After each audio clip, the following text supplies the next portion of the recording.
생태교육센터 1항에서 일하고 있는 유종박입니다. 자연 이름은 초록지렁이라고 부릅니다. 절기를 한마디로 얘기하기가 굉장히 어려운데요. 우리가 흔히 24절기를 1년을 24개 기간으로 나누는 어떤 시간 나눔이라고 생각을 하고 있는데요. 제가 생각하는 절기는 단순한 시간 나눔이 아니라 해가 만든 햇볕의 기운이 1년 동안에 흘러가는 과정을 24절기라고 하는 이름으로 표현한 것이라고 보고 있습니다. 햇볕이라고 하는 것은 모든 생명들이 살아가게 하는 생명력과 같은 건데, 이 햇볕이 봄, 여름, 가을, 겨울 동안에 다 다르게 나타나잖아요. 그래서 1년 동안 햇볕의 기운으로 생명들이 살아가는 생명 기운의 흐름을 24가지 이름으로 표현한 것이다. 다시 말하면 햇님의 이름을 다 24가지로 표현한 게 절기의 이름이라고 이야기할 수가 있겠네요. 절기살이란 절기에 맞게 사는 그런 삶을 말하겠죠.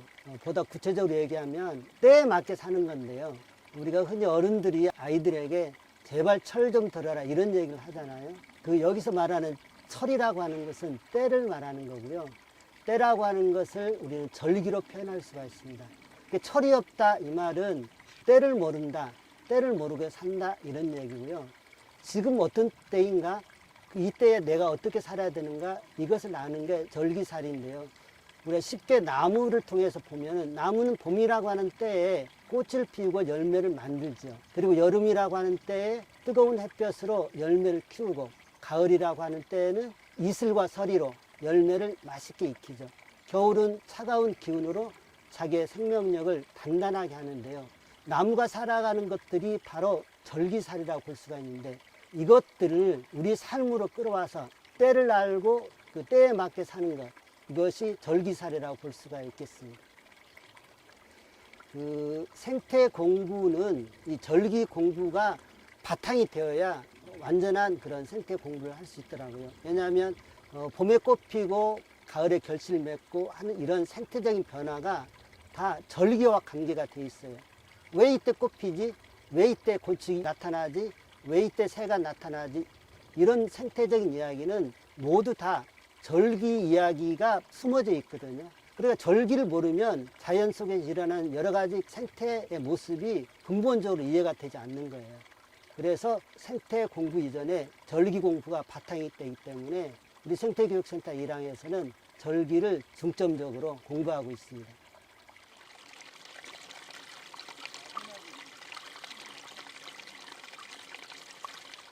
우리 몇 년 전부터 절기 공부를 하면서 매월 한두 차례씩 계양산 생태 모니터링을 관찰을 하고 있는데, 그냥 생태 관찰이 아니라 어느 때에 어떤 자연의 모습이 있는지 그걸 아는 거거든요.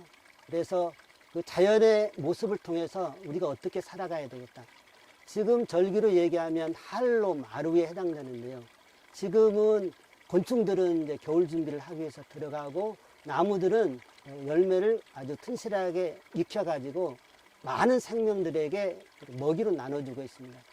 그렇다면 우리들도 이제 이런 나무들의 삶을 통해서 가을이라고 하는 그때는 우리가 1년 동안 열심히 준비한 것들을 나누는 때거든요.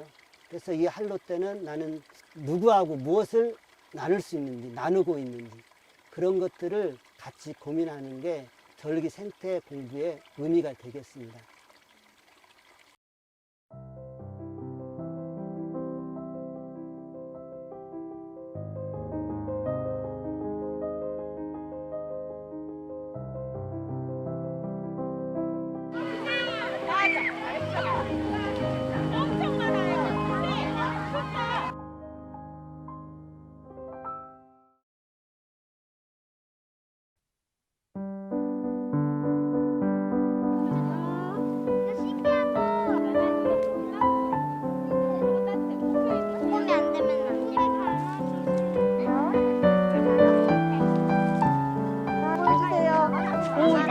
누가 만들어준 색깔이라고 그랬죠? 저도 해주세요. 햇볕이 만들어준 색깔이에요. 오. 야, 해버리는 요리하다니. 딱 뛰죠. 거기 가면 안 되고. 자, 뒤로 오세요. 그래야 다른 친구들도 보지, 그치? 자, 여기. 누가 들어와?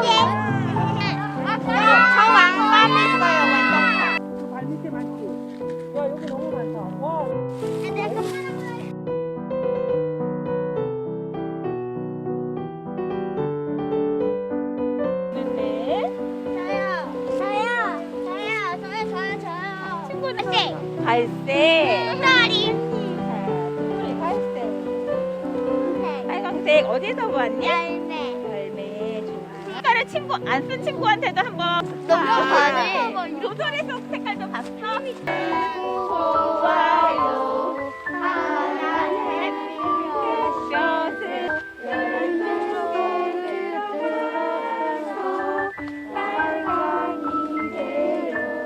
자, 햇볕아 고마워 해보자. 시작. 햇볕아 고마워. 햇볕한테는 고마워. 하자. 시작. 햇볕아 고마워.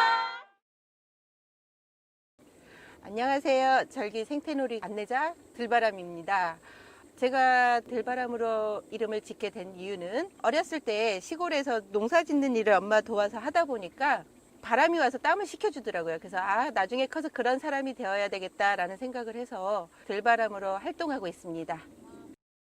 처음에는 절기를 몰랐어요. 그냥 절기는 세시풍습인가 보다라고 생각을 했었는데 5년 정도 됐는데 초록지렁이 선생님의 생태교육센터에서 하는 24절기 생태교육 안내였던 것 같아요. 강의를 듣다 보니까 처음에는 너무 너무 어려운 걸 말씀하시네? 저하고는 안 맞았었어요. 근데 두 번째 듣고 세 번째 듣고 듣다 보니까 이게 제가 생태교육을 하는데 이 철학이 있어야 되겠다라는 생각을 했고요. 그 철학이 초록지렁이 선생님의 생명사랑이었어요. 순간 4년째 되던 해에 제가 첫 강의를 듣는데 감동을 쫙 받았었거든요. 이게 내가 생태교육 하는데 기본 바탕이 되겠구나, 철학이 되겠구나 라는 생각을 했습니다. 절기는 인문학이잖아요. 근데 그 인문학이 조금 어려운 부분이 있어요. 그래서 이거를 좀 아이들한테 쉽게 풀어서 좀 이야기할 수 있었으면 좋겠다. 그게 놀이라는 생각이 들었어요. 어렸을 때 제가 놀았던 기억을 더듬어 보면 그 놀이는 굉장히 오랫동안 남더라고요. 그래서 커가는 아이들한테 그런 놀이를 해주면 참 좋겠다라는 생각을 했습니다. 절기의 중심은 해예요. 해가 없으면 모든 생명이 살 수가 없잖아요. 그것처럼 이 해를 따라서 나무도 살고 풀도 그렇게 살고 새들도 그렇게 해를 따라서 살더라고요. 이거를 사람도 그렇게 살아야 되는데 그렇게 살지 않는 모습을 보면서 그러면 이거를 아이들한테 좀 빨리 해주자 라는 생각이 들었습니다.